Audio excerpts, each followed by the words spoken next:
అందరికీ నమస్కారం. ఈరోజు నేను మీకొక పర్సనల్ అనుభవం చెప్పబోతున్నాను.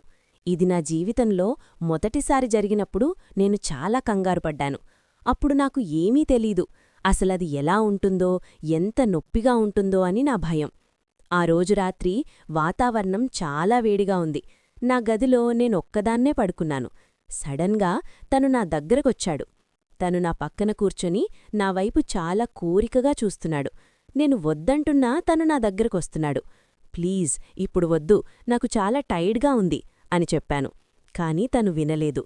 తను నా మీద పడ్డాడు. తన బరువుకి నాకు ఊపిరాడటం లేదు. తను నా ఒంటిమీద ఎక్కడ పడితే అక్కడ గట్టిగా నొక్కడం మొదలుపెట్టాడు. నేను తట్టుకోలేక మెలికలు తిరిగిపోతున్నాను.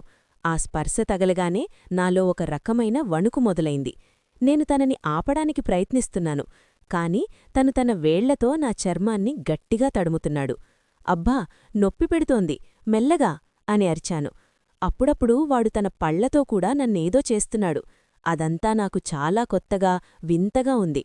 నా డ్రెస్సు కూడా కొంచెం పక్కకి తరిగిపోయింది. నేను చెమటలతో తడిసిపోతున్నాను. అలా గంటల కొద్దీ నన్ను వదలకుండా వాడాడుకున్నాడు. చివరగా వాడలసిపోయి నా పక్కనే పడిపోయాడు. అప్పుడే మా అమ్మ తలుపు కొట్టి లోపలికొచ్చింది. లైట్ వేసి చూస్తే అక్కడ ఉన్నది ఎవరో కాదు, మా అత్తయ్య వాళ్ళింటినుంచొచ్చిన చిన్నబాబు, మా మేనల్లుడు. వాడికప్పుడే పళ్ళొస్తున్నాయి.